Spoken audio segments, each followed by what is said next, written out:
Congratulations, you've just woken up in Pompeii, a bustling Roman city in the shadow of the majestic Mount Vesuvius. It's the year 79 AD, and the date is October 24th. The air carries a pleasant crispness of autumn, and the streets are already coming alive with activity as the sun begins to paint the eastern sky with hues of gold and amber. The good news is you're in one of the most vibrant cities in the Roman Empire, a place where culture, commerce, and leisure blend together in a colourful tapestry of daily life. The bad news? Well, today isn't going to end quite as peacefully as its beginning. You find yourself in a modest but comfortable domus, a Roman house near the centre of the city. The home belongs to a middle-class merchant family, and as you step into the atrium, the central courtyard of the house, you notice the morning light streaming through the compluvium, an opening in the roof that allows sunshine and rainwater to enter. Below it sits the impluvium, a shallow pool that collects rainwater for household use. The early morning is surprisingly peaceful, but there's already movement in the house. Slaves are bustling about, preparing for the day ahead. One is sweeping the mosaic floor with careful, practiced strokes, while another is filling clay lamps with olive oil for later use. You can smell freshly baked bread coming from the culina, the kitchen, where a cook is preparing the morning meal. The paterfamilias, the head of the household, a middle-aged man named Marcus Lucretius, emerges from his cubiculum, his sleeping chamber. He's dressed in a simple tunic, as he hasn't yet donned his toga for public appearances. He nods to the slaves and makes his way to a small shrine in the corner of the atrium. This is the lararium, where small statues of the household gods reside. Marcus lights a small incense stick and says a brief prayer for protection and prosperity.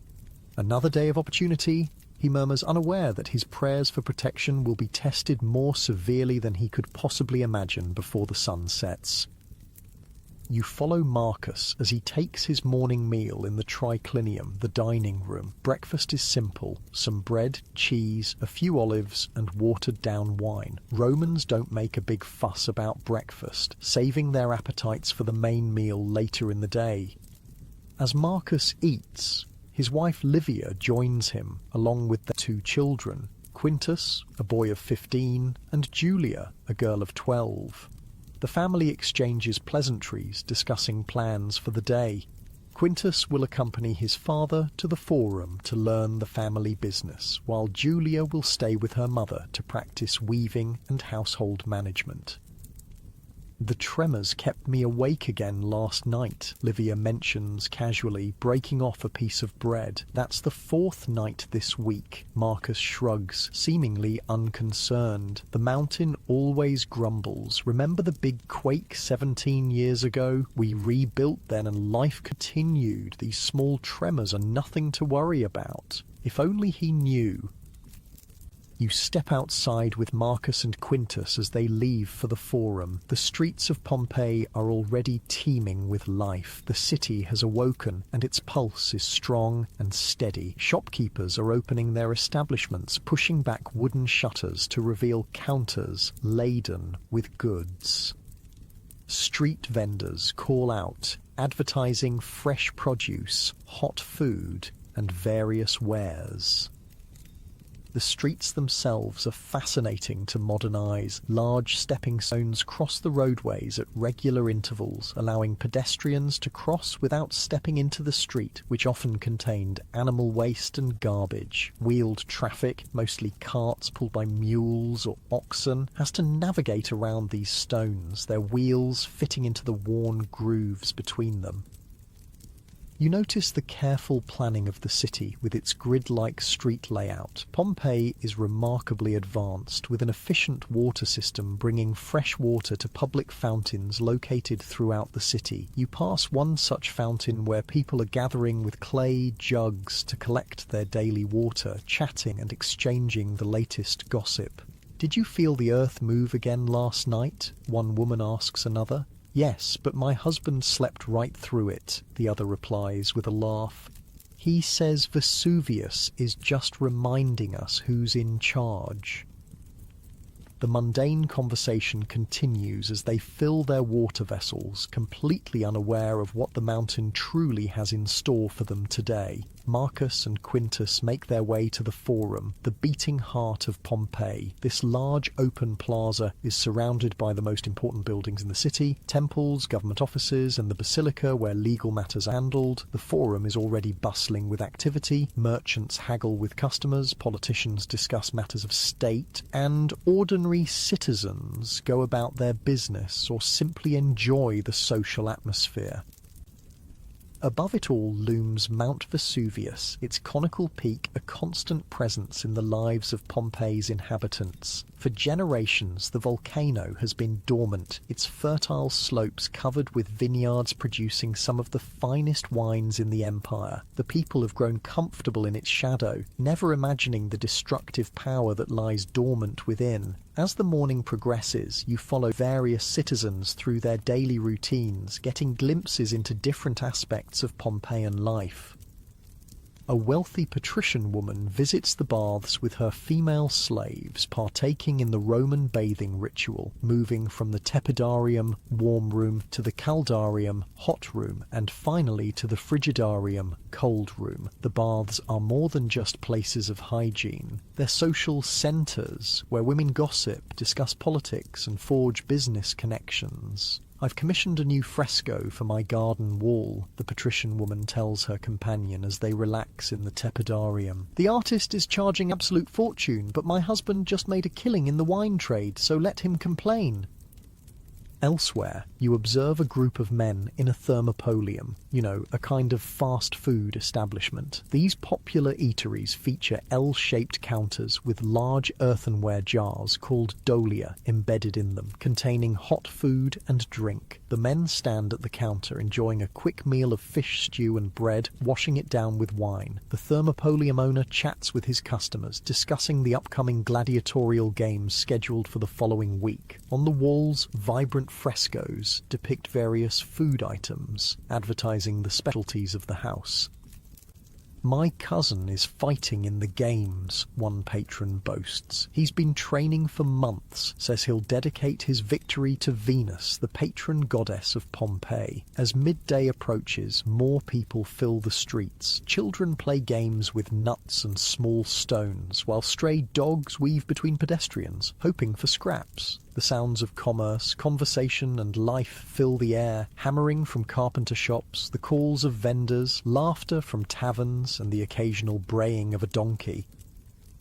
You return to the Forum where Marcus is conducting business, trading in textiles imported from the eastern provinces of the empire. Quintus watches and learns, occasionally running errands for his father or delivering messages to business associates. The boy is eager and bright, clearly hoping to take over the family business one day. It's close to the 6th hour, around noon by our modern reckoning, when the first sign of trouble appears. A slight tremor runs through the ground, causing cups to rattle on tables and hangings to sway from walls. Most people barely react. Minor earthquakes are common in the region, but this one is followed by another, slightly stronger. A few people glance uneasily toward Mount Vesuvius. For the first time, you notice something different about the mountain, a thin wisp of dark smoke rising from its peak. It's so subtle that most people don't even notice it yet. An old man with a weathered face points to the smoke. "The mountain is breathing heavily today," he remarks to no one in particular. There's a note of concern in his voice that wasn't present in the casual mentions of tremors earlier. Marcus notices it too, and pauses in his business dealings. "Perhaps we should conclude our business quickly today," he says to his trading partner. "I want to check on my family." As if responding to the growing concern, a deeper rumble emanates from the mountain and the ground trembles more noticeably. Now people are starting to pay attention. Conversations stop and heads turn toward Vesuvius. The thin wisp of smoke has thickened and darkened. Something is definitely happening in the streets. The mood shifts. The casual bustle takes on an edge of uncertainty. Parents call their children closer and merchants begin to secure their goods. No one is panicking yet. After all, the mountain has grumbled before, but there's a growing sense that something unusual is occurring. You follow Marcus and Quintus as they hurriedly make their way back home. The streets are becoming more crowded, as others are also deciding to return to their families. The tremors continue, increasing in frequency and strength. By the time they reach their domus, a cloud of dark smoke is clearly visible above the mountain. Livia and Julia are in the atrium, looking worried. "What's happening?" Livia asks as soon as they enter. "I'm not sure," Marcus replies, attempting to sound calm, "but I think we should prepare to leave the city, just as a precaution." As the family begins to gather valuables and necessities, a tremendous roar splits the air, so loud it seems to shake the very foundations of the earth. Everyone freezes, eyes wide with terror. You rush to the doorway and look toward Vesuvius. What you see turns your blood cold. The mountain's top has seemingly exploded, and a massive column of black smoke, ash, and fire is shooting thousands of feet into the sky. The column rises higher and higher, spreading at the top like a monstrous pine tree. As the family joins you at the door, their faces pale with fear, the first pieces of pumice, light, porous volcanic rock, begin to fall from the sky. They're small at first, no bigger than coins, pattering on the roof like hail. "Grab only what you can carry," Marcus orders, his voice tight with urgency. "We need to leave now." The family rushes to gather their most precious possessions: a small chest of coins, jewelry, a few family heirlooms. The slaves are instructed to take essential supplies. Outside, the streets are filling with panicked citizens. The falling pumice is getting larger, some pieces the size of a fist, causing injuries as they strike people. The sky, bright and blue just hours before, has darkened to an ominous grey-black, as if night has fallen at midday. Marcus leads his family toward the harbour, hoping to escape by sea. Thousands of others have the same idea, creating a terrifying crush of humanity flowing through the narrow streets. The air is becoming difficult to breathe, filled with ash and acrid fumes. "Cover your mouths with cloth," Marcus shouts over the din, tearing a piece from his tunic for Julia to use.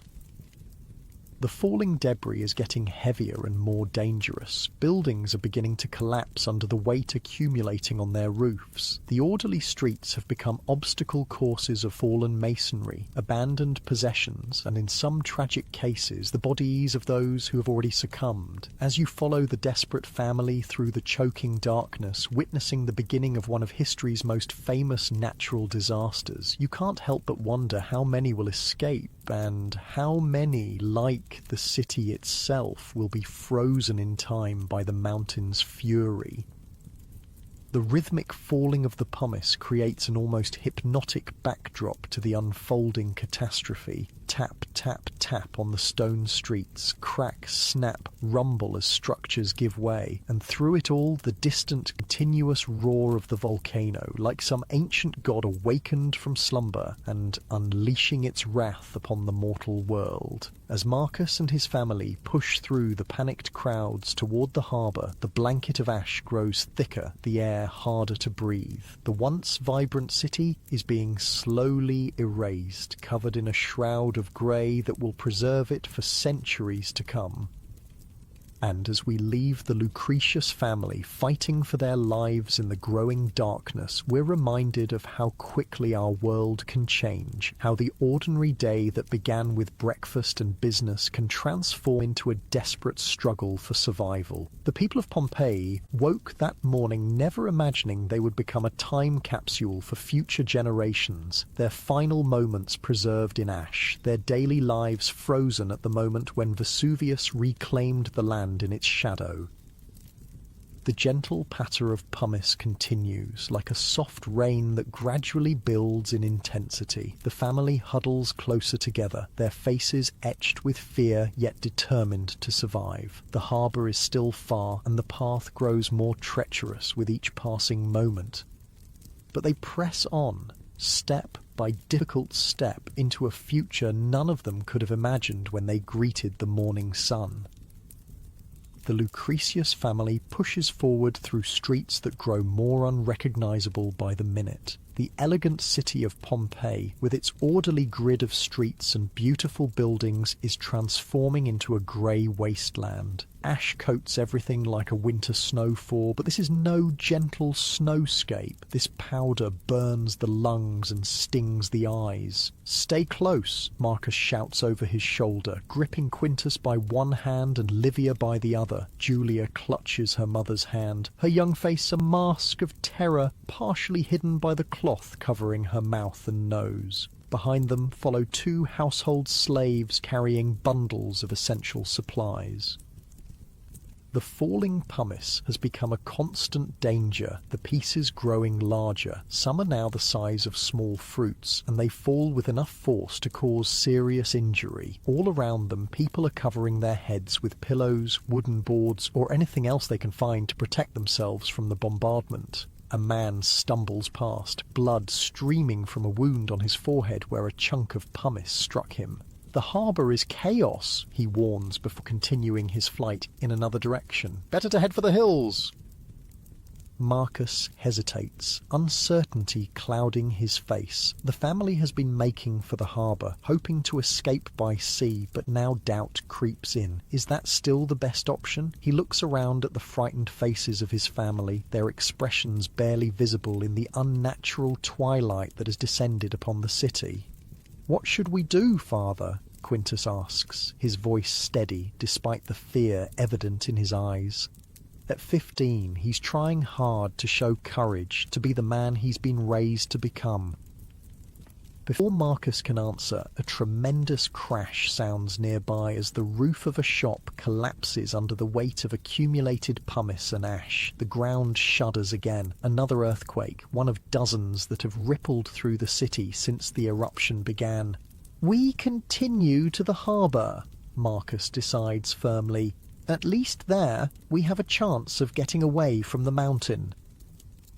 The family presses on through streets that grow increasingly difficult to navigate. The ash is now ankle-deep in places, like treading through soft sand. Buildings that have stood for generations are beginning to fail, their roofs caving in, walls cracking from the repeated tremors and the weight bearing down on them. You follow close behind the family, witnessing their struggle and that of countless others around them. The city's population flows like panicked rivers through the streets, some toward the harbour, others toward the gates leading inland. In the growing darkness, faces appear and disappear, etched with terror, desperation, and in some cases, a strange resignation.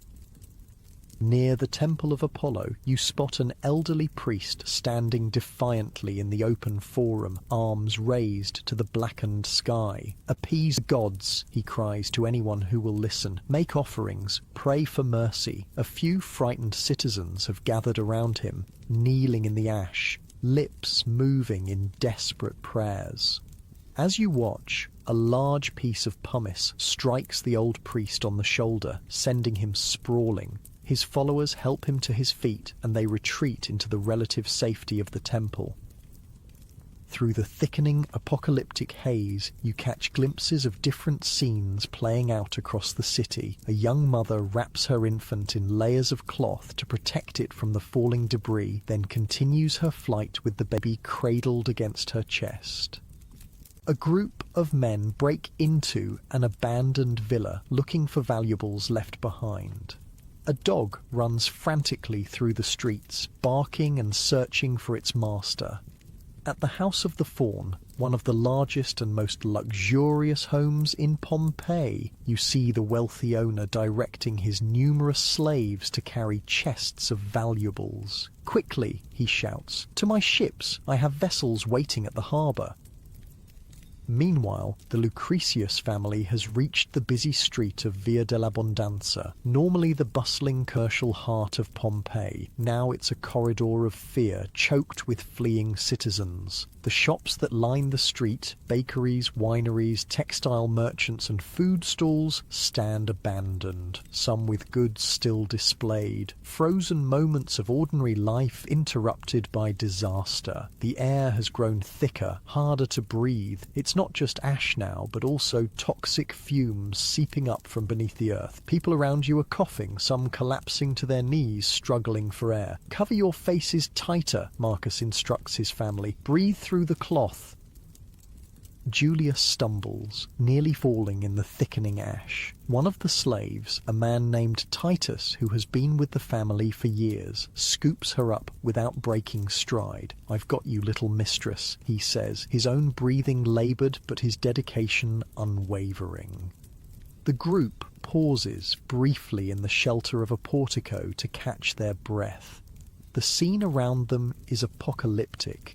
The sky has darkened to a deep, unnatural black grey, with only the occasional flash of lightning from the eruption column providing brief, ghostly illumination. The continuous rain of pumice and ash creates a persistent, terrifying patter, like thousands of impatient fingers drumming on every surface. Livia clutches Marcus's arm. "The children," she says, her voice barely audible over the rumbling of the mountain and the sounds of panic around them. "We must think of the children. Are we making the right choice?" Before Marcus can answer, a man staggers toward them through the ash-filled portico. You recognize him as Numerius Papidius, a prominent citizen and friend of the family. "Marcus," he calls, his voice raspy from the ash. "Don't go to the harbour. I've just come from there." The sea is withdrawn hundreds of feet from the shore.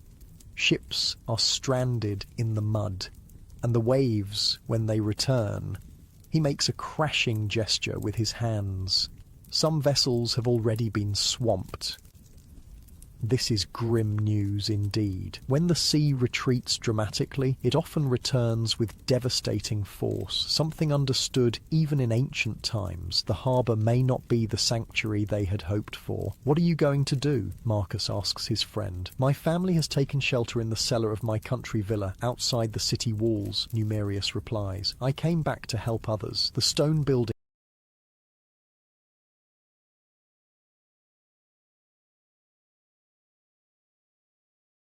are strongest. Some may survive if the roofs don't collapse from the weight."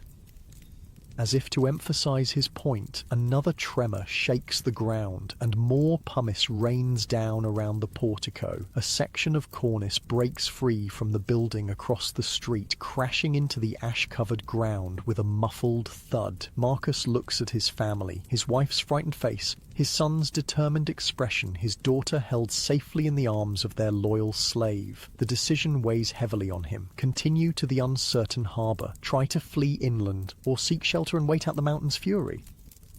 "We'll head for the Villa of the Mysteries," he decides finally, naming a large estate on the outskirts of the city. "My friend Lucius owns it. The buildings are strong, and it's far enough from the Forum that there will be fewer people seeking refuge there." Numerius nods in agreement. "A wise choice. The villa has thick walls and strong rooms. If any building survives, it might be one like that." With their new destination decided, the family moves out from the shelter of the portico. The going is even more difficult now. The ash is calf-deep in places, and the continuous rain of pumice has created treacherous piles of debris. They're forced to detour several times around collapsed buildings or streets made impassable by rubble. As they navigate through what was once the vibrant heart of Pompeii, you notice how the familiar landmarks of the city are being erased, covered in the grey shroud that has descended from Vesuvius. The colourful wall paintings, the street-side shrines to household gods, the political graffiti scrawled on walls, all gradually disappearing under layers of volcanic ash. The evacuation has become more desperate now. Those who delayed leaving are frantically trying to make up for lost time. An overloaded cart has tipped over at a corner, spilling a family's possessions across the street. The owner tries vainly to salvage what he can, while urging his wife and children to continue on foot. "Leave it all," he shouts when his wife tries to help him. "Just go, go." The human drama unfolding around you is both heartbreaking and awe-inspiring. Acts of selfishness occur alongside moments of extraordinary heroism and sacrifice. A man abandons an elderly woman, presumably his mother, when she can't keep up with his pace. Moments later, a stranger stops to help the woman, half carrying her despite the danger to himself.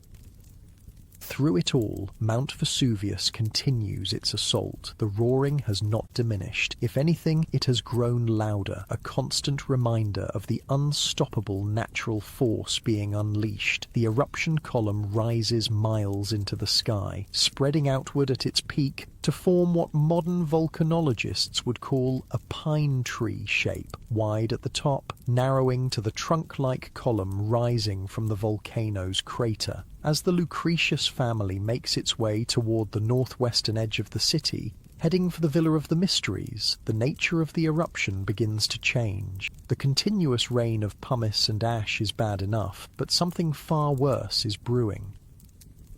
You notice it first, a strange cloud forming on the slopes of the mountain, different from the towering column above. This cloud is hugging the ground, moving with terrifying speed down the mountainside toward the city. It's dark, roiling with internal lightning and consuming everything in its path. This is the first pyroclastic surge, a superheated avalanche of gas, ash and rock fragments that can move at hundreds of miles per hour and reach temperatures of hundreds of degrees. It represents the deadliest phase of the eruption, the one that will claim most of the lives lost in Pompeii.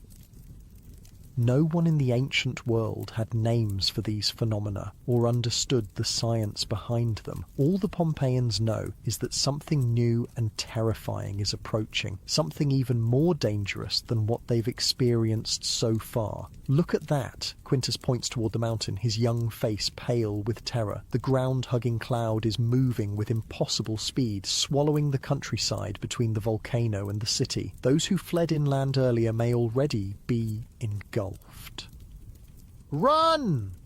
Marcus shouts, grabbing Julia from Titus and pushing his family forward with renewed urgency. "We must reach the villa now!" The family's pace increases to a desperate sprint, their feet slipping and sliding in the ash. All around them, others who have spotted the approaching cloud are also running, a mass exodus driven by pure survival instinct. The Villa of the Mysteries lies just ahead, its red walls barely visible through the ash-filled air. Named for the remarkable frescoes inside depicting mysterious ritual ceremonies, the villa is one of the grandest private homes in the area, situated just outside the Herculaneum Gate on the northwestern edge of the city.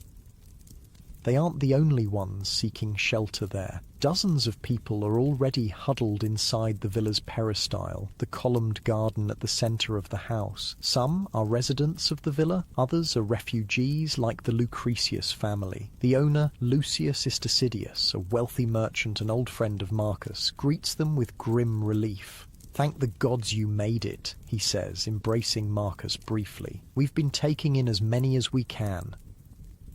The peristyle would normally be a place of beauty and tranquility, with its elegant columns surrounding a garden filled with flowers, statues, and a central fountain. Now it's a haven of desperate last resort, crowded with frightened people watching the sky growing ever darker outside.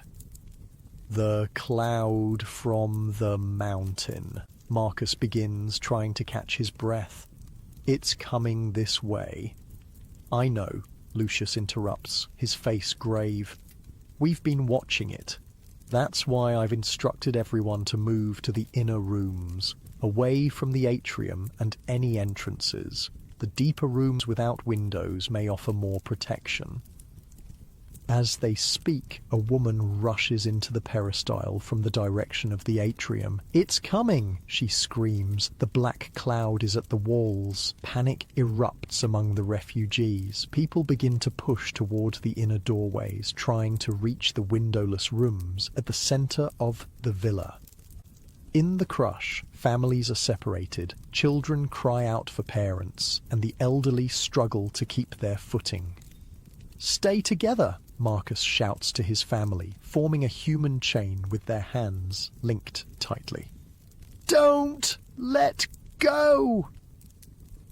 You follow them as they push through the panicked crowd, making their way toward a small, sturdy room that might have once been a storage area for wine or provisions. Its thick walls and lack of windows make it one of the safer places to shelter. The room is already crowded, but people squeeze tighter to make space for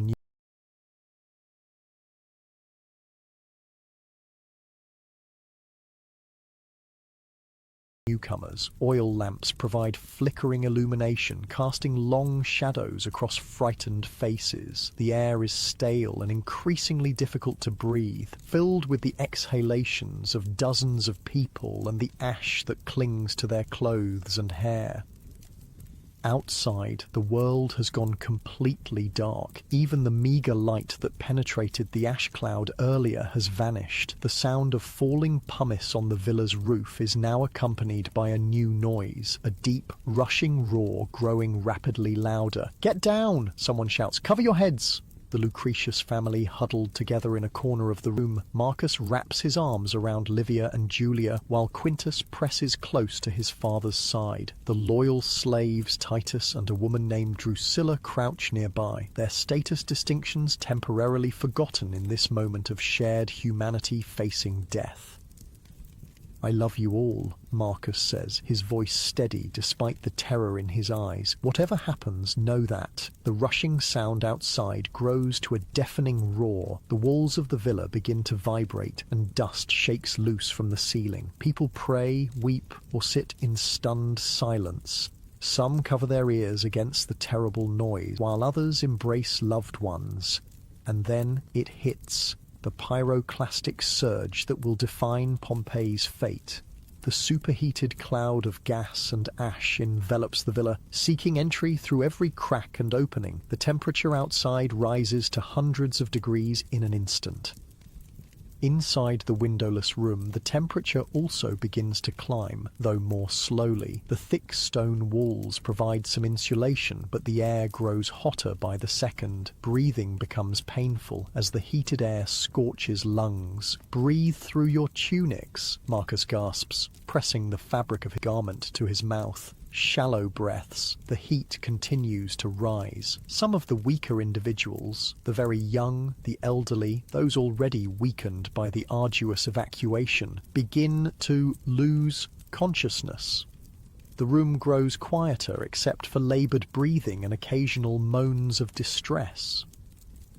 Julia slumps against her father, her small body going limp. "Julia!" Livia cries out, shaking her daughter. The girl's eyes flutter but don't open. "She's just fainted from the heat," Marcus assures his wife, though uncertainty edges his voice. "She'll be all right." But the pyroclastic surge outside shows no signs of abating. If anything, it grows more intense. The heat in the room rises to unbearable levels. One by one, people succumb to the heat and toxic gases seeping in, their bodies arranged in final postures of desperation, protection, or resignation. Marcus pulls his family closer, their bodies pressed together in one final embrace. "Close your eyes," he whispers. "Think of cool breezes from the sea. Think of spring flowers in the forum. Think of..." His voice trails off as consciousness begins to slip away from all of them. The loyal slaves, Titus and Drusilla, reach out to touch the family they served in life, all social boundaries erased in their final moments. Outside, the pyroclastic surge continues its deadly passage over Pompeii, sealing the fate of the city and most of its inhabitants. The ash and pumice continue to fall, burying structures and bodies, creating the time capsule that will preserve this moment for centuries to come. In their final moments, as consciousness fades, the Lucretius family and those around them have no idea that they will become a window into Roman life for future generations. They don't know that their city, their homes, their possessions, and, tragically, Their bodies will be preserved in stunning detail, a snapshot of a vibrant civilization frozen at the moment of catastrophe. The pyroclastic surge passes, but others will follow. The eruption of Vesuvius will continue for many hours, perhaps days, adding layer upon layer of volcanic material to the shroud covering Pompeii. When it finally ends, the city will lie beneath meters of ash and pumice, entirely hidden from view. Its location eventually forgotten as new settlements are built nearby. The rushing sound fades, replaced by an eerie silence broken only by the softer patter of falling ash. The first surge has passed, leaving destruction in its wake. In the room where the Lucretius family sought shelter, most have already perished from the intense heat and toxic gases. A few stronger individuals cling to life, but their fate is sealed by subsequent surges that will come in waves throughout the eruption. As life ebbs from the last survivors, the ash continues to fall, gently covering bodies, filling rooms and smoothing over the contours of the once bustling city. It falls on the forum where merchants conducted business just hours before. It falls on the amphitheatre where gladiators once fought to the cheers of thousands. It falls on the temples where prayers went unanswered, on the baths where citizens once socialized, on the bakeries where bread still sits in ovens, never to be eaten. Pompeii is becoming a ghost city, its streets empty except for the bodies of those who couldn't escape, now being gently covered by the volcanic shroud that will preserve them for millennia. The vibrant wall paintings, the graffiti, the mosaics, all are being sealed away, protected from the ravages of time by the very disaster that claimed so many lives. In the room where the Lucretius family made their last stand, the ash begins to filter in through cracks and openings, covering the huddled bodies. As the organic material of their bodies eventually decays, they will leave behind hollows in the hardened ash, human-shaped voids that, centuries later, archaeologists will fill with plaster to recreate their final moments. The loyal slave Titus, still holding his little mistress Julia protectively, Livia and Marcus embracing, their son Quintus pressed against them, Drusilla reaching out to touch the family she served. These postures of their final moments will be preserved, a heartbreaking tableau of a family facing death together. And so they remain, as the hours turn to days, the days to years, the years to centuries. Pompeii slips from memory, its location lost to time. The eruption fades into legend, a cautionary tale passed down through generations. And all the while, beneath the fertile soil that will eventually cover the ash, the city waits, its streets, buildings, artifacts, and people perfectly preserved. A moment in history frozen by Vesuvius's fury. The gentle rhythm of falling ash continues like a lullaby to the dead city. Layer upon layer, it builds up, creating the time capsule that will eventually reveal so much about Roman life. The mountain has reclaimed what stood in its shadow, and in doing so has paradoxically ensured that Pompeii and its people will never truly be forgotten. As the last ash settles and the mountain finally grows quiet, Pompeii enters a long sleep, waiting for the day, centuries in the future, when it will be rediscovered, and its story, including that of the Lucretius family, will finally be told. As ash continues to fall over Pompeii, let's shift our gaze across the Bay of Naples to Misenum, where a 17-year-old boy named Gaius Plinius Caecilius Secundus, known to history as Pliny the Younger, is witnessing the catastrophe from a distance. His account, written years later in letters to the historian Tacitus, will provide the only eyewitness record of the eruption to survive to modern times. Young Pliny is staying with his uncle, Pliny the Elder, who commands the Roman fleet stationed at Misenum. The elder Pliny is not just a naval commander, but also a renowned natural philosopher and author known for his curiosity about the natural world. It's early afternoon when Pliny's mother points to a strange cloud rising from the direction of Vesuvius. "Look," she says, gesturing toward the horizon. "What kind of cloud is that?" Pliny and his uncle step outside to observe the phenomenon. What they see is extraordinary, a cloud shaped unlike any they have ever witnessed before. Later, Pliny the Younger will describe it in his letter to Tacitus as resembling a pine tree more than any other tree. Like a very tall trunk, it rose high into the sky and then split into branches. This pine tree shape, a tall column spreading out at the top, is now recognized by volcanologists as the classic form of a Plinian eruption, named, fittingly enough, after Pliny the Elder, who was about to sail toward it. For a time, uncle and nephew simply observe the unusual cloud with scientific curiosity. They don't yet understand the danger it represents to the communities at the foot of the mountain, but as they watch, the cloud grows larger and darker, its true nature becoming more apparent. Messages begin to arrive from terrified friends living near the volcano, pleading for rescue. Pliny the Elder, driven by both his duty as naval commander and his scientific curiosity, decides to launch rescue ships to help evacuate people from the coastline nearest the eruption. "I'm going to get closer to understand this phenomenon," he tells his nephew, "and to help those in danger." Young Pliny asks to accompany his uncle, but the elder Pliny refuses. "Stay with your mother," he insists. "Continue your studies." This decision will save the younger Pliny's life and ensure that an account of the disaster survives for future generations.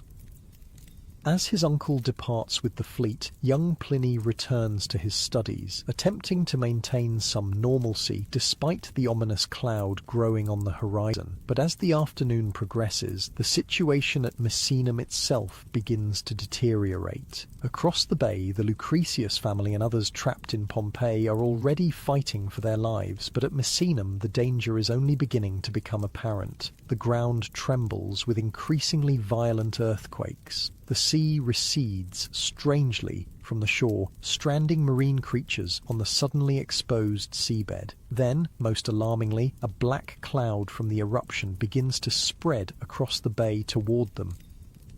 "We must leave the house," Pliny's mother urges, as buildings around them begin to shake dangerously. It isn't safe to stay indoors. They join a stream of frightened citizens, heading away from the shoreline and the approaching cloud. The sky darkens to pitch black, though it's still daytime. Pliny will later write that it was not the dark of a moonless night, but as if the lamp had been put out in a closed room.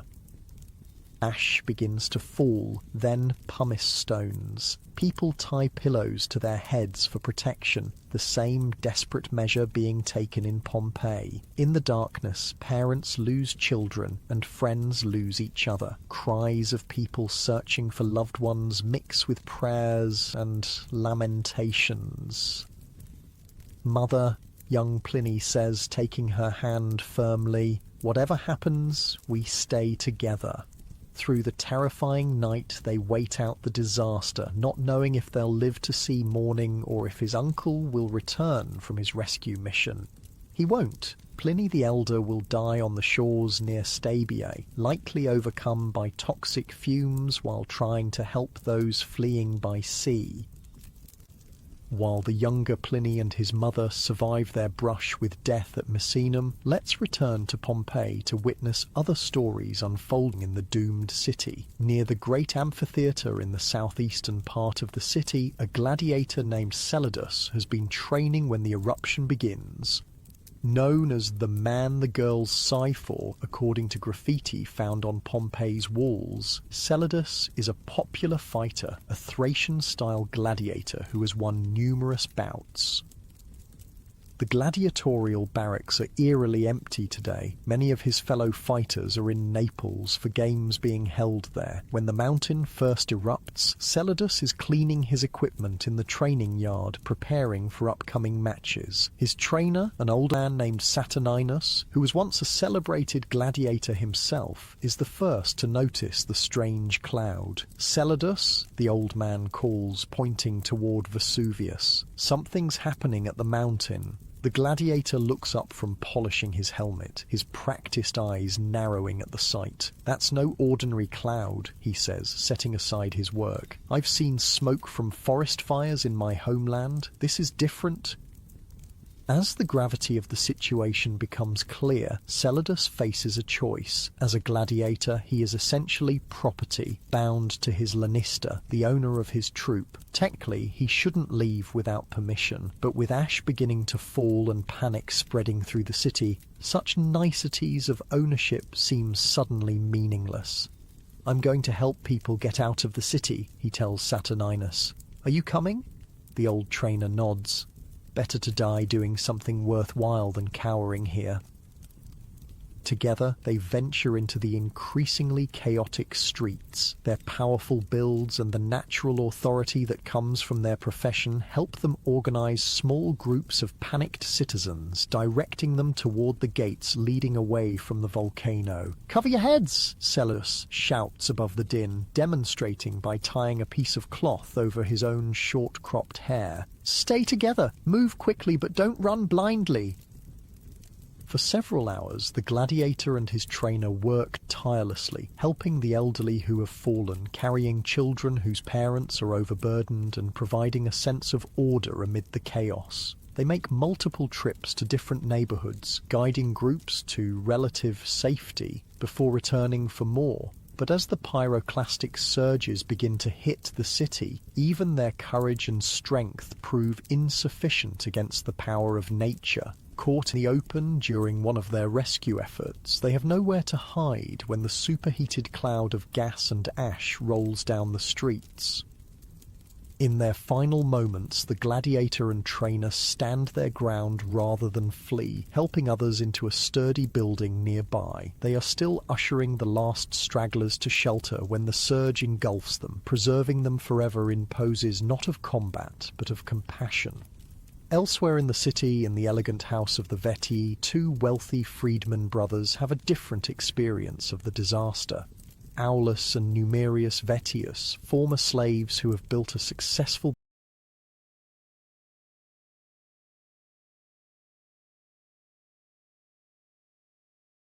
business and risen to considerable prosperity, are known for their lavishly decorated home filled with beautiful frescoes and artwork.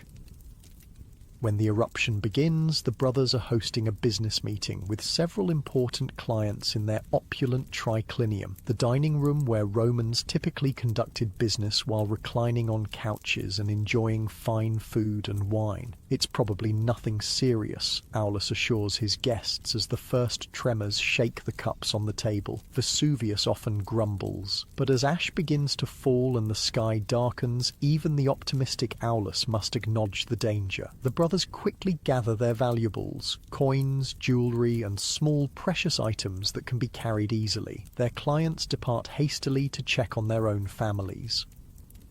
"What about the artwork?" Numerius asks, looking around at the beautiful frescoes that adorn their walls, scenes of cupids engaged in various trades that likely represent the brothers' business interests. "We can't take the walls with us," Aulus responds pragmatically. "We'll acquire new art when we rebuild elsewhere." Unlike many Pompeians who delay their evacuation too long, the Vetii brothers act decisively. They gather their household slaves, about a dozen men and women who maintain their luxurious lifestyle, and prepare to leave the city.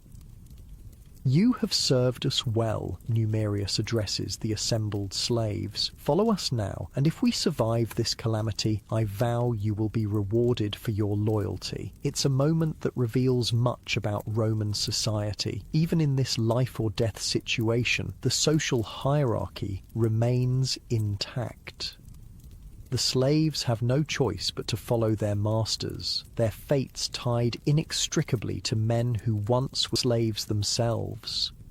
The Vettii household sets out together, the brothers carrying their valuables, the slaves burdened with supplies and additional household treasures. They make for the Nuceria Gate, planning to head southeast, away from the volcano. But the gods, it seems, have different plans for the household. As they make their way through the ash-filled streets, the roof of a nearby building collapses under the weight of accumulated pumice. Aulus is struck by falling debris and severely injured. The household is forced to take shelter in a nearby Phalonica, a laundry workshop with thick walls. There, as Numerius tends to his brother's wounds, the first pyroclastic surge finds them. The intense heat passes through the building despite its sturdy construction. Masters and slaves perish together, their bodies eventually creating the hollow impressions in the ash that future archaeologists will discover and preserve with plaster casts. Their final tableau reveals much about human relationships in their society. Numerius cradling his injured brother, slaves gathered around, one woman holding a child. In death, the barriers between them seem less significant than the shared humanity of their final moments.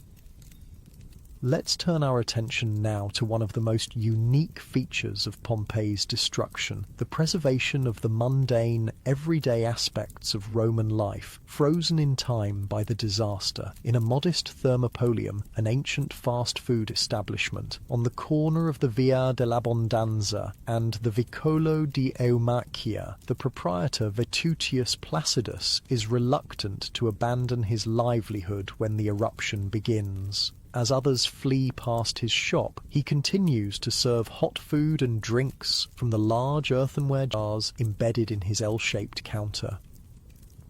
It will pass, he tells a customer who suggests he close up shop and evacuate. And when it does, people will be hungry and thirsty. That's good business. Vetutius continues working as ash begins to accumulate in the street outside. His wife pleads with him to leave, but he's stubborn.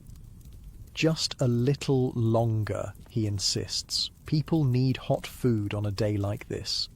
Business actually improves for a time as refugees from neighborhoods closer to the volcano stop for sustenance before continuing their journey. Vetutius serves them all, accepting coin and filling cups with watered wine and bowls with simple stews kept warm in his counter jars.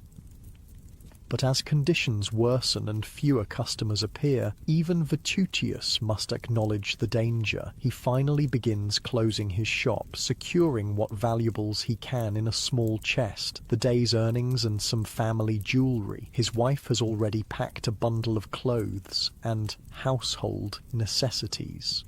They are about to leave when several people rush into the thermopolium seeking shelter from the increasingly heavy fall of pumice.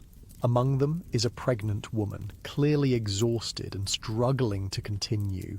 Please more, she gasps. I need to rest just for a moment. Vetutius's wife, Astia, helps the woman to a bench. Of course, she says, glaring at her husband to silence any objection. Sit here, catch your breath. That moment of compassion seals their fate. The delay proves costly as they wait for the pregnant woman to recover enough to continue. By the time they're ready to leave, the fall of pumice and ash has become too dangerous to venture outside. They are forced to remain in the thermopolium, hoping the sturdy building will protect them. When archaeologists excavate this site centuries later, they will find their bodies in the back room of the shop, along with the shop's strongbox containing 683 coins. That day's earnings never spent. The pregnant woman will be among them, her unborn child forever unborn. Their story, the reluctant shopkeeper, his compassionate wife, the exhausted mother-to-be, represents the thousands of individual tragedies that make up the larger disaster. Each person caught in the eruption had plans, hopes, and a future they imagined, all cut short by the mountain's fury. As night falls on the first day of the eruption, most of those who managed to escape have already fled. Those who remain in Pompeii are primarily those who delayed too long or sought shelter rather than evacuation. The pyroclastic surges that sweep through the city throughout the evening claim most of these lives. By morning on October 25th, many parts of Pompeii lie under several feet of ash and pumice. Buildings have collapsed, streets are impassable, and most of the population has either escaped or perished. But the mountain is not yet finished with the city. Throughout this second day, additional surges sweep down from Vesuvius, some reaching as far as Misenum, where Pliny the Younger continues to wait out the disaster. These surges add more layers to the burial of Pompeii, Herculaneum, and other settlements around the volcano's base. One of the most remarkable aspects of the disaster is how different areas are affected in different ways. Pompeii, lying to the southeast of the volcano, is primarily buried in pumice and ash that falls from the sky. Herculaneum to the west is hit more directly by pyroclastic flows that bury it in a harder, more cement-like material up to 75 feet deep in places. This difference in burial material leads to different types of preservation. In Pompeii, the ash creates moulds around bodies as they decompose, leaving hollow spaces that archaeologists will later fill with plaster to recreate the victims' final poses. In Herculaneum, the flesh is essentially carbonized, preserving even details like facial expressions and clothing. The eruption continues for approximately 18-20 hours in total, though smaller emissions and earthquakes persist for days afterward. When it finally ends, Pompeii has vanished from the landscape, buried under approximately 20 feet of volcanic material. The region is unrecognizable. Where a thriving city once stood, there is now only a grey, lifeless plain. The coastline has been extended as volcanic material fills in part of the bay. Rivers have been diverted, valleys filled, and hills created where none existed before. Those who survived the disaster, perhaps as many as half of Pompeii's population who evacuated early enough, can't even identify where their city once stood. The landmarks are gone, the geography altered. Many refugees make their way to Naples or other cities, carrying nothing but the clothes on their backs and whatever small valuables they manage to take with them. Emperor Titus, who has been ruling for just 2 months when the disaster occurs, orders relief efforts for the region. He appoints a committee of senators to organize aid and even contributes funds from his personal treasury to help the refugees. He will later visit the area himself to assess the damage. But Pompeii is not rebuilt. Unlike other Roman cities destroyed by disaster and then restored, Pompeii and Herculaneum are abandoned entirely. The layer of volcanic material covering them is simply too deep, the destruction too complete to make reconstruction practical. Over time, even the memory of exactly where these cities stood begins to fade. New settlements arise in the region, built upon the new landscape created by the eruption. Farmers plough fields above the buried city, occasionally turning up artifacts but not recognizing their significance. For nearly 1,700 years, Pompeii sleeps beneath its ashen blanket, a time capsule preserving a single day in the life of a Roman city. The people frozen in their final moments, the buildings with their vivid artwork, the streets with their wheel ruts and stepping stones, the shops with goods still on shelves, all wait in darkness for the day they will be rediscovered and their story told again. The rhythm of falling ash has long since ceased, replaced by the subtle shifting of earth as it settles over centuries. The mountain that claimed so many lives returns to dormancy, though it will awaken again many times throughout history. The landscape heals, green plants growing from the fertile volcanic soil, nature reclaiming what was briefly a wasteland. And so Pompeii rests, its streets silent, its people stilled, its daily life interrupted mid-moment, preserved not in life, but in death, waiting for future generations to uncover its secrets and learn from its tragedy.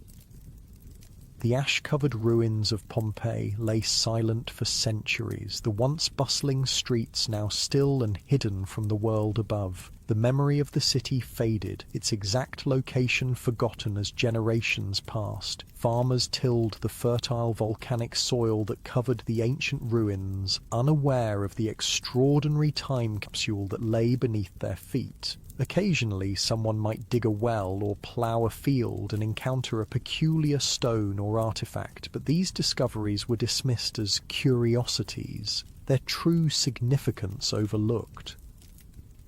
Nearly 17 centuries passed in this way. The Roman Empire rose and fell. Nations were born and transformed. The world changed in countless ways that the citizens of Pompeii could never have imagined. And all the while, their city waited, preserved in its moment of tragedy, untouched by time. The rediscovery of Pompeii began not with a grand expedition, but through a series of accidents and coincidences. In 1592, an architect named Domenico Fontana was digging a canal to divert the Sarno River when he uncovered ancient walls and inscriptions, but he simply noted these findings and continued his work, not realizing their importance. The true rediscovery would wait until 1738, when workers digging the foundations for a summer palace for the King of Naples, Charles of Bourbon, struck something unusual. Ancient marble and bronze statues of remarkable craftsmanship. The king, intrigued by these findings, ordered more excavations in the area. Initially, these excavations were not what we would consider proper archaeology today. They were more like treasure hunts, with workers instructed to find valuable objects that could decorate the king's palaces or be added to his collection. Little attention was paid to the context of these discoveries, or to less spectacular findings that might have revealed more about daily life.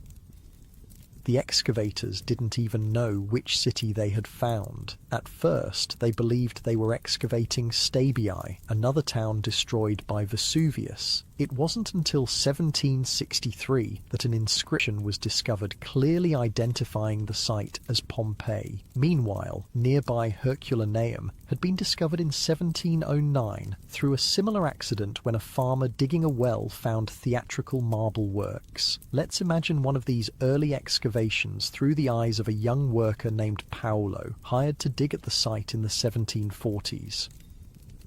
Paolo wipes sweat from his brow as he carefully scrapes away at the compacted ash with his trowel. He's been working at the excavation site for 3 months now, one of dozens of labourers employed by the king to uncover whatever treasures might lie beneath the ground at the foot of Mount Vesuvius. "Careful with that," barks the overseer, a stern man named Alcubierre who supervises the dig on behalf of the king. "Anything valuable you damage comes out of your pay." Paolo nods and continues his work more cautiously. Yesterday, they uncovered part of what appears to be a large building with columns. Today, they're clearing the interior, and Paolo has been assigned to excavate what seems to be a room with colourful paintings on the walls. As he scrapes away more ash, something catches his eye, a glint of metal. His heart quickens. Finding valuable objects means a bonus, and his family could certainly use the extra money. Carefully, he exposes more of the object, revealing an exquisitely crafted bronze lamp in the shape of a shoe.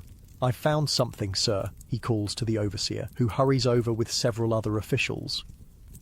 The lamp is quickly documented in a basic notebook, its location noted and a simple sketch made, before it's removed from the site to join other treasures destined for the king's collection. Paolo feels a momentary pang of regret as it's taken away. There's something poignant about removing these objects from where they've rested for so long, disconnecting them from their original context. "Back to work," the overseer commands. "There's more to find."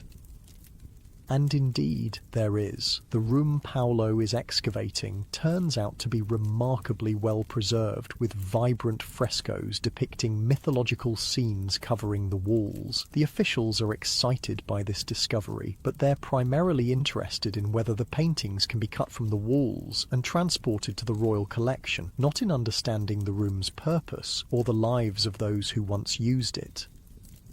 This approach, prioritizing beautiful objects over archaeological context, characterized the early excavations at Pompeii. Many artifacts were removed with little documentation, and entire sections of the city were excavated haphazardly, with workers tunneling through structures and often causing damage. Despite these limitations, word of the discovery spread throughout Europe, capturing the imagination of scholars, artists, and wealthy travellers. Pompeii became an essential stop on the Grand Tour, an educational journey undertaken by young European aristocrats. These visitors often took souvenirs, further depleting the site of its artifacts.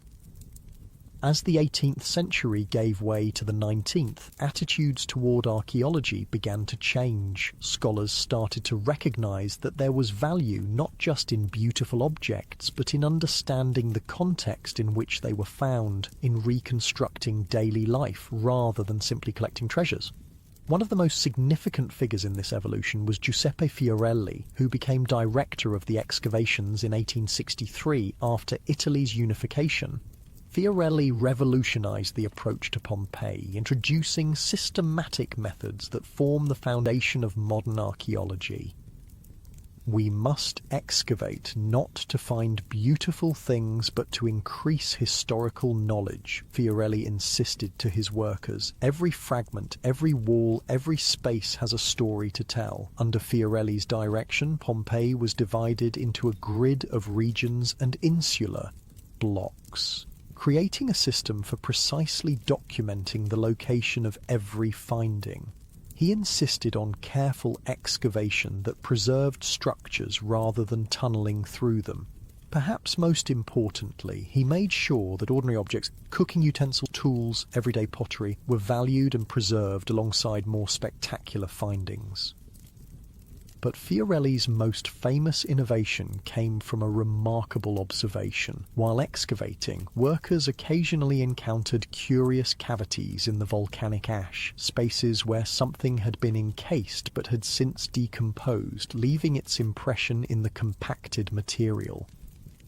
Fiorelli realized that these cavities were the spaces left by the bodies of victims. Over centuries, the soft tissues had decayed, but the hardened ash had retained the exact shape of their bodies at the moment of death. In a stroke of genius, he developed a technique for filling these cavities with plaster, creating casts that revealed the victims in astonishing detail, their postures, clothing, and even facial expressions preserved in their final moments. Let's imagine the day of this groundbreaking discovery.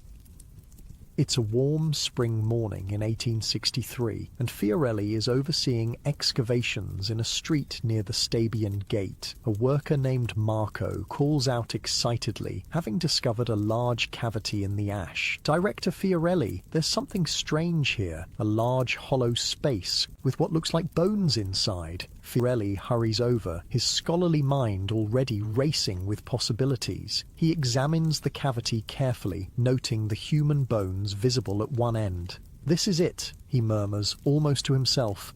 "This is what I've been theorizing about." He turns to his assistant. "Bring the plaster mixture immediately. We're going to try something new."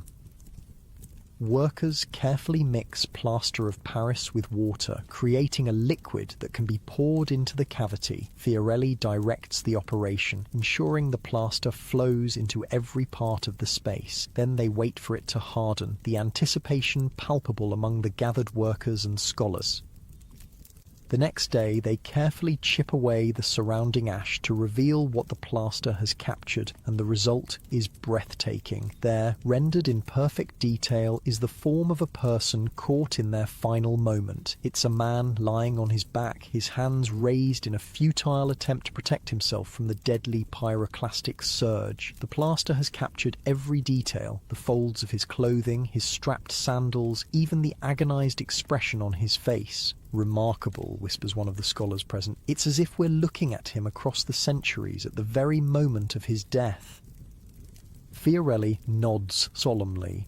This is not just a scientific technique, he says. This is our duty to the dead, to remember them, to bear witness to their final moments. This technique would eventually be used to create hundreds of casts, each telling its own poignant story. A mother cradling her child, a dog straining at its chain, a group of people huddled together in their final moments. These casts humanized the disaster in a way that artifacts alone never could, creating a powerful emotional connection between modern viewers and the ancient tragedy.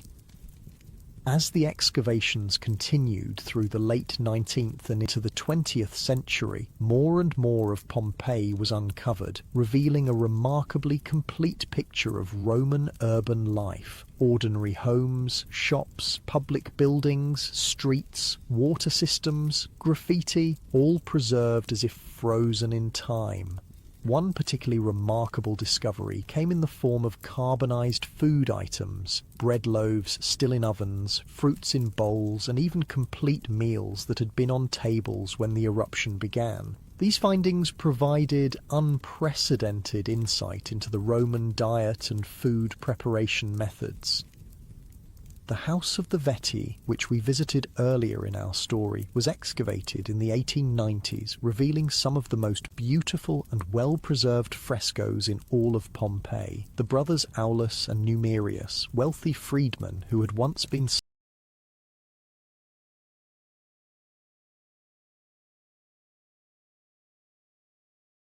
slaves themselves, had clearly spared no expense in decorating their home with vibrant artwork depicting mythological scenes and charming cupids engaged in various trades.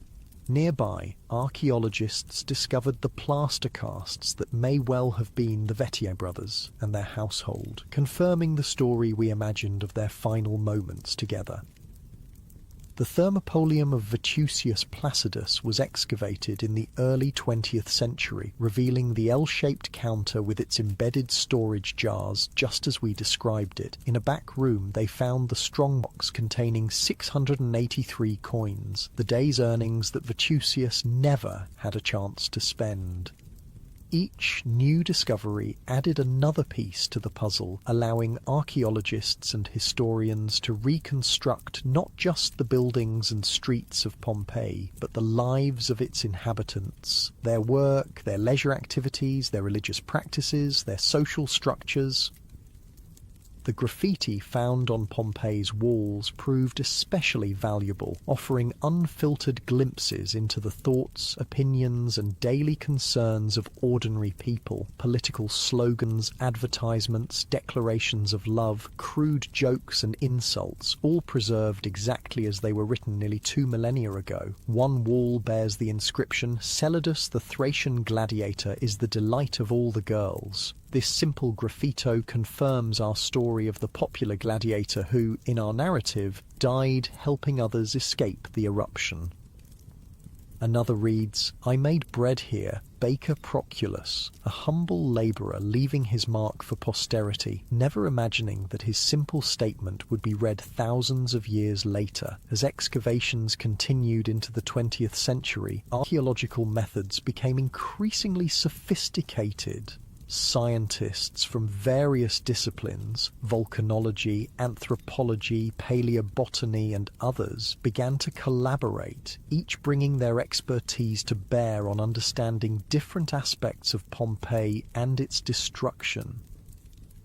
In the 1980s and 1990s, archaeologists began using more advanced techniques to examine the human remains found at Pompeii. By analysing bones, they could determine details about diet, health conditions, and even occupations. Dental analysis revealed surprisingly good oral health among many Pompeians, likely due to their low-sugar diet and the natural fluoride in the local water. More recently, DNA analysis has offered new insights into the population of Pompeii, revealing a genetic diversity that reflects the cosmopolitan nature of the Roman Empire. People from throughout the Mediterranean world and beyond lived and worked in this busy commercial centre.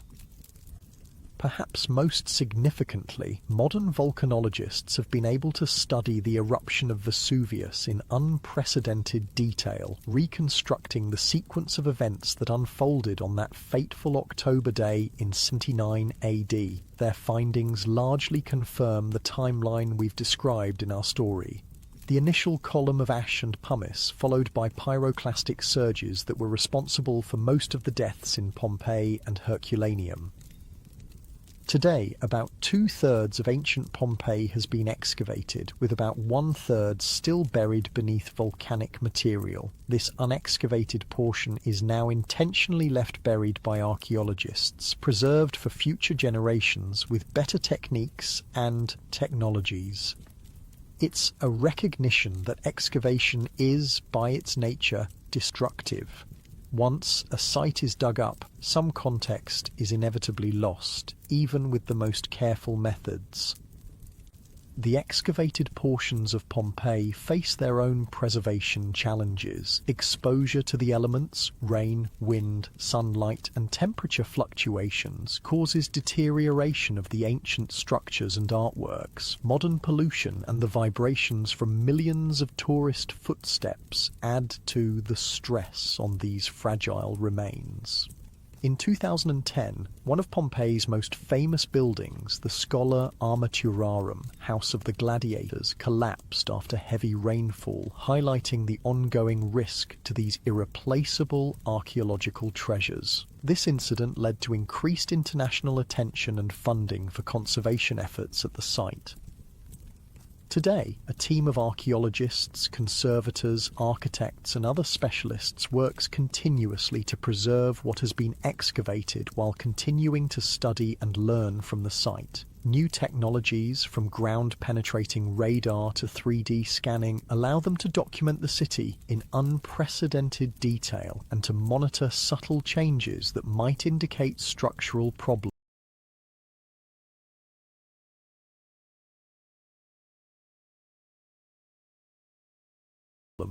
Let's imagine a modern archaeological team at work in Pompeii.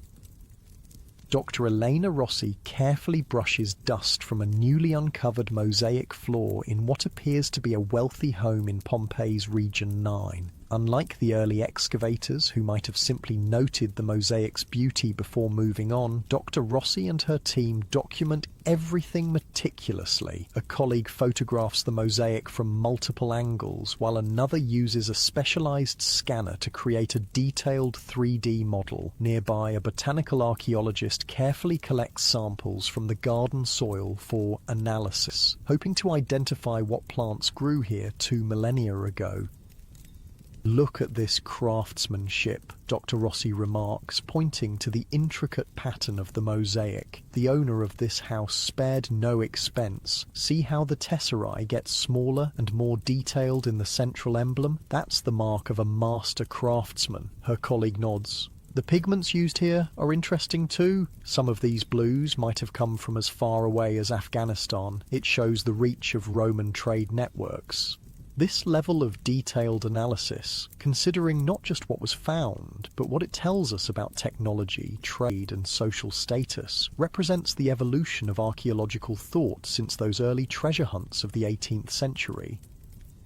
As they work, tourists observe from behind barriers, cameras clicking as guides explain the significance of what they're seeing. Pompeii receives over 2.5 million visitors annually, making it one of Italy's most popular tourist destinations and creating a delicate balance between accessibility and preservation.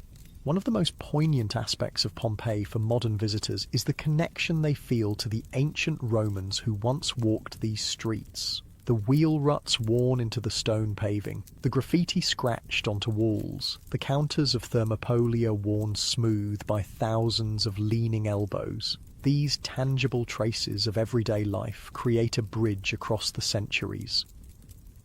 When they see the plaster casts of victims, a child curled up in fear, a dog contorted in its final struggles, a couple embracing as death approached, modern visitors often find themselves deeply moved. These are not merely archaeological specimens, but fellow human beings caught in a moment of terror and tragedy that transcends time. Archaeological work at Pompeii continues to this day, with new discoveries regularly adding to our understanding. In 2020, archaeologists uncovered a remarkably well-preserved thermopolium complete with decorated food containers, the remains of duck, goat, pig and fish, and frescoes advertising the establishment's offerings. It was as if the shop had been closed only yesterday rather than nearly 2,000 years ago. This ongoing work ensures that Pompeii remains not a static monument to the past, but a living laboratory where our understanding continually evolves. Each generation of archaeologists brings new questions, new techniques, and new perspectives to this extraordinary site. As night falls over the excavated ruins of Pompeii, the modern city lights twinkle in the distance, and Mount Vesuvius stands silhouetted against the darkening sky, a constant reminder of the natural force that both destroyed and preserved this ancient city. The volcano has erupted many times since 79 AD, most recently in 1944, and volcanologists consider it one of the most dangerous volcanoes in the world due to the large population living nearby. In the quiet evening hours when the tourists have departed and only security guards patrol the silent streets, it's easy to imagine the ghosts of Pompeii's inhabitants going about their business. Marcus Lucretius negotiating with customers in the forum, Celadus the gladiator training in the barracks, Vetutius serving food from his thermopolium counter, the Vetii brothers hosting guests in their lavishly decorated triclinium. Their city, frozen in time by disaster, now serves as an unparalleled window into the ancient world, a reminder of both the fragility of human life and the enduring nature of human civilization. The story of Pompeii, its vibrant life, its sudden destruction, its long sleep beneath the ash, and its gradual awakening through archaeology, continues to captivate us, connecting us to our shared human past across the vast expanse of time. As the gentle Mediterranean breeze whispers through the ruins, carrying the scent of pine and distant seas, we can almost hear the echoes of Roman voices from that fateful day, going about their ordinary lives, unaware that their final moments would become an enduring testament to the human experience, preserved for thousands of years beneath the shadow of the mountain. The soft moonlight illuminates the ancient stones, casting gentle shadows across the forum where citizens once gathered, the temples where they prayed, and the homes where they lived, loved, and eventually met their end. In this peaceful night scene, so different from the chaos of the eruption, Pompeii continues its silent but eloquent testimony to the lives that were lived and lost here. Ordinary people whose extraordinary preservation allows us to reach across time and recognize our common humanity. The morning sun casts long shadows across Pompeii's ancient streets, illuminating the weathered stones that have witnessed the passage of countless centuries. Modern researchers arrive at the archaeological site equipped with technology that would seem like magic to the Romans who once walked these paths. Today's scientists are continuing a journey of discovery that began with those first excavations, but with tools and methods that grow more sophisticated with each passing year. Dr. Sophia Martinez adjusts her augmented reality headset as she walks through the house of the tragic poet, a well-preserved Pompeian home famous for its cave canem, beware of the dog mosaic at the entrance. The headset overlays digital reconstructions on the existing ruins, allowing her to see the house as it might have appeared on that fateful day in 79 AD. The vibrant wall paintings restored to their original colours, furniture placed in rooms now empty, and even animated figures moving through the spaces, based on archaeological evidence of how Romans used their homes. It's extraordinary, she tells her research assistant, who's documenting their observations. With this technology, we can test theories about daily life that were impossible to explore before. Look at how the light would have entered this atrium at different times of day. It completely changes our understanding of how these spaces functioned.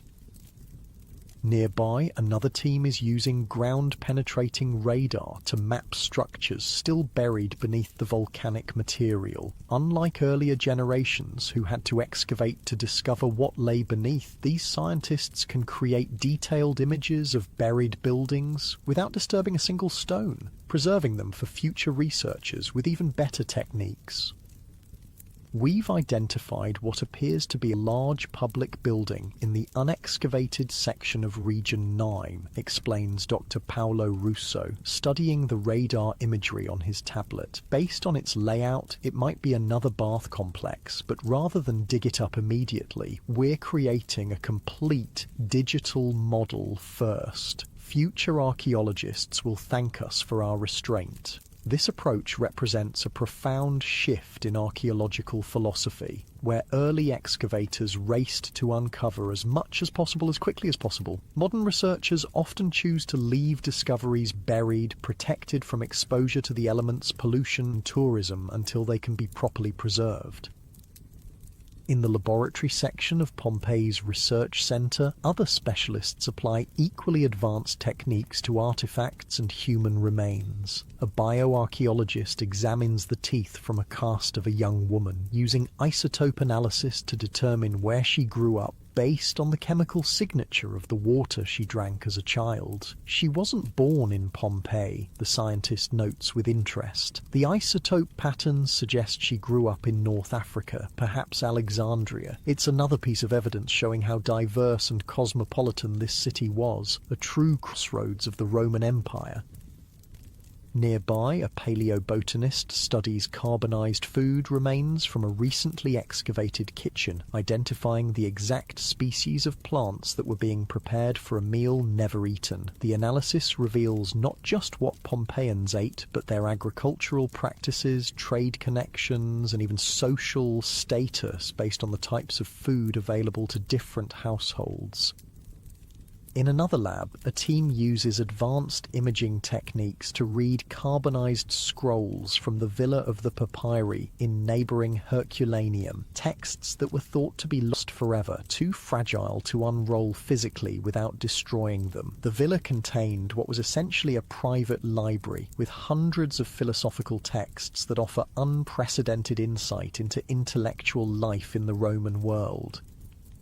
We're revealing words that no human eye has seen in nearly 2,000 years, whispers a researcher, as text begins to appear on her screen. This particular scroll appears to contain unknown works of Epicurean philosophy. It's like receiving a message in a bottle across the centuries.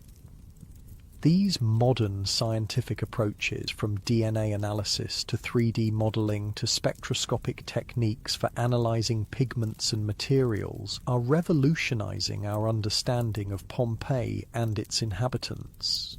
Each new investigation adds another layer to our knowledge, bringing us closer to the people who lived and died in the shadow of Vesuvius. But perhaps the most profound change in our relationship with Pompeii is not technological but philosophical, a shift in how we view these ancient remains and our responsibility toward them. Dr. Martinez removes her AR headset and gazes at the actual ruins surrounding her. Technology helps us see what Pompeii was, she reflects. But there's something powerful about engaging with what it is now, too. A place transformed by catastrophe into something entirely different but no less meaningful. This perspective represents a growing recognition among archaeologists that ruins have their own significance and integrity. The Pompeii we can visit today is not simply a damaged version of the Roman city. It is a unique cultural landscape created by the interaction of human construction, natural disaster, time, and archaeological intervention. This evolving relationship with the past extends beyond the scientific community to the millions of visitors who walk Pompeii's streets each year. For them, the city offers something rare in our modern world, a place where time seems to collapse, where the distance between us and our ancestors becomes momentarily negligible. Let's follow one such visitor, Emma, a college student from Chicago. As she experiences Pompeii for the first time, Emma stands in the Forum, the vast open plaza that once served as Pompeii's civic center. Her audio guide describes the buildings that once surrounded this space. The basilica, where legal matters were settled, the temples where citizens worshipped, the market where they traded goods. But Emma finds herself less interested in the architecture than in the smaller details that connect her to individual lives. She pauses to examine graffiti scratched into a wall, election endorsements, personal messages, even complaints about unfair treatment. Marcus Cyrenius Vatia for a deal. A good man, the poor man's friend, reads one political slogan. Emma smiles, thinking how little political advertising has changed in 2 millennia. Moving through the city, she steps into a thermopolium, an ancient fast food establishment with its counters still intact. She can easily imagine weary shoppers stopping for a quick meal, workers grabbing lunch during a busy day, friends meeting for drinks and conversation. Not so different from how she and her friends might meet at a cafe between classes. It's when she reaches the Garden of the Fugitives that the human tragedy of Pompeii truly strikes her. Here, in a glass-covered area, are the plaster casts of 13 people who sought refuge from the eruption in a garden surrounded by walls. They lie as they fell. Men, women and children caught in their final moments. One figure has his hands raised to his face, perhaps trying to protect himself from the lethal gases. A small child lies close to an adult, likely a parent trying to provide comfort even in death. Emma stands in silence, unexpectedly moved by these strangers who died nearly 2,000 years ago. They are no longer abstract historical figures, but real people who feared and suffered and hoped, just as she would in their situation. In that moment, the centuries between them seem to vanish. This emotional connection to the past is one of Pompeii's most powerful gifts to the modern world. The city's unique preservation allows us to see ancient Romans not as remote historical abstractions, but as people remarkably similar to ourselves, people who wrote graffiti, who enjoyed street food, who worried about politics and money, who loved their families. The plaster casts especially create an almost uncomfortably intimate connection across time. Unlike typical archaeological remains, fragmented bones or grave goods, these casts capture people in their most vulnerable moments, their body language expressing fear, pain, resignation, or love. They remind us that beneath the differences of culture, language, and time lies a shared humanity and a common mortality. This recognition has profound implications for how we understand both the past and ourselves. It challenges the comfortable notion that ancient peoples were fundamentally different from us, that we have progressed beyond them in all meaningful ways. The people of Pompeii had different technologies and social structures, certainly, but their essential experiences, their joys and sorrows, their daily routines and special occasions, their relationships and aspirations resonate strongly with our own. As Emma continues her visit, she notices a small shrine in what was once someone's home, a lararium where a family would have made daily offerings to household gods and ancestors. The painted figures are still visible, protecting this space for nearly 2 millennia after the family they watched over perished. She reflects on how the Pompeians understood their place in the world, their relationship to gods, to nature, to time itself. They lived in a society that viewed time as cyclical rather than linear, that saw natural disasters as expressions of divine displeasure rather than geological processes. Yet their responses to danger, the instinct to protect loved ones, to carry valuables, to seek shelter, were entirely recognizable. Pompeii also offers sobering parallels to our modern relationship with natural hazards. The Pompeians built their beautiful city in the shadow of a volcano, either unaware of or undeterred by the risk it posed. They ignored warning signs, the earthquakes that preceded the eruption, the initial phases of the eruption itself, until it's too late for many to escape. How different is this from our modern cities built on fault lines or in hurricane zones? How often do we, like the Pompeians, convince ourselves that the danger isn't imminent, that we'll have time to react when necessary? The disaster at Pompeii wasn't simply a product of ancient ignorance. It reflects patterns of human behaviour and psychology that persist to this day. As the sun begins to set over Pompeii, casting a golden glow across the ancient stones, Emma finds herself at the edge of the excavated city, looking out over the areas still buried beneath volcanic ash. She wonders what secrets remain hidden there, what stories are yet to be told. This, too, is one of Pompeii's gifts, the recognition that our knowledge is always incomplete, that there is always more to discover. The city was buried suddenly, but its unveiling has been gradual, spanning centuries and continuing into our own time. Each generation uncovers not just more of the physical city, but new ways of understanding it, new questions to ask of the evidence. The sun dips lower, and the first evening stars appear above Mount Vesuvius. The volcano stands as it has for millennia, a quiet sentinel now, but a reminder of nature's capacity for both creation and destruction. The fertile soil that makes this region so agriculturally productive is itself a product of volcanic activity. The disaster that destroyed Pompeii also preserved it, creating the extraordinary time capsule that continues to educate and move us. As visitors leave the archaeological park for the evening, a profound quiet settles over the ancient streets. In this stillness, it's easier to sense the echoes of those who walked here before, the sandaled feet on stone, the voices in now extinct Latin dialects, the everyday sounds of a city pulsing with life until the moment when nature intervened. What lessons should we take from Pompeii? Perhaps the most fundamental is a deeper appreciation for the fragility and preciousness of human life and achievement. The Pompeians built a sophisticated, beautiful city with advanced engineering, artistic masterpieces, complex social systems, only to have it erased in hours. Their story reminds us that all human creations exist in a delicate balance with natural forces beyond our control.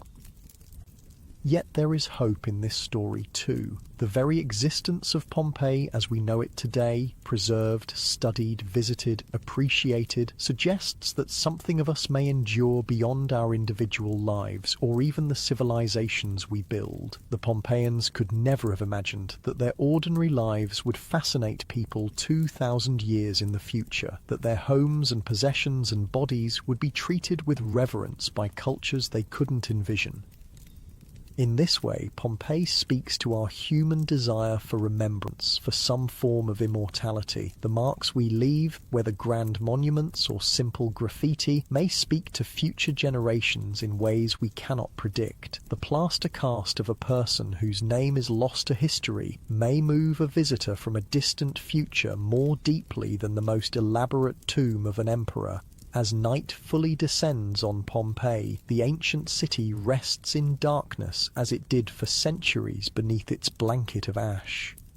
But it no longer rests in obscurity. Its streets have been walked again, its stories told anew, its people remembered. What was lost has been, in some measure, found. What was silenced speaks again. The cycle of day and night continues, as it has since long before Pompeii was built and will continue long after our own civilizations have transformed into something unrecognizable to us. The rhythm of human life, birth and death, creation and destruction, forgetting and remembering, plays out against the backdrop of geological time, where the lifespan of cities and empires is but a moment.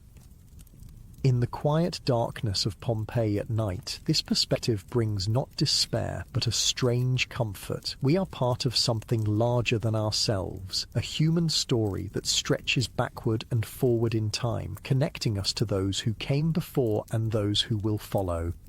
The Pompeians were not so different from us, and perhaps those who study our remains in some distant future will find the same to be true. Tomorrow, the sun will rise again over Pompeii. Archaeologists will continue their careful work of preservation and discovery. Visitors will walk the ancient streets, forming their own connections to the past. And perhaps somewhere, a child will hear the story of the city frozen in time and be inspired to become an archaeologist, historian, or storyteller, continuing the chain of remembrance that keeps Pompeii and its people alive in our collective imagination. The story of Pompeii, of life interrupted, of ordinary moments made extraordinary through preservation, of human vulnerability and resilience, reminds us to appreciate the beauty and fragility of our own daily existence. Like the Pompeians on the morning of October 24th, 79 AD, we cannot know what tomorrow may bring. We can only live our days with purpose and meaning, tending our gardens, creating our art, loving our families, building our communities, leaving traces that may, in ways we cannot imagine, speak to the future. As our journey through Pompeii comes to a close, we leave the ancient city to its quiet slumber under the stars. The streets that once echoed with Roman voices now whisper with memories. The homes that once sheltered families now shelter history. The lives that were suddenly cut short have, in a different way, been extended far beyond what their owners could have imagined, teaching us, moving us, connecting us across the vast expanse of time. And as we drift towards sleep ourselves, let's carry with us the gentle reminder that Pompeii offers to appreciate each ordinary day, to recognize our kinship with those who came before us, and to find meaning in the knowledge that though individual lives may be brief, humanity's story continues, linking past, present, and future in an unbroken chain of shared experience. The ancient Romans had a saying, memento mori, remember that you will die. But Pompeii adds a complementary truth. Remember also that something of us remains, that the small moments of our lives may speak to future generations in ways we cannot predict. This is perhaps Pompeii's most profound gift. Not just a window into the past, but a mirror that reflects our own humanity back to us, encouraging us to consider what traces we will leave behind, what stories will be told of us when our own chapter in history's book has closed. With that thought, we leave Pompeii to the watchful presence of Vesuvius and the gentle light of stars that shone on the city in its prime, witnessed its destruction, and now illuminate its afterlife as one of humanity's most powerful reminders of all that we share across the centuries. Our dreams and fears, our joys and sorrows, our capacity for creation and destruction, and our enduring need to connect with one another across the bridges of time.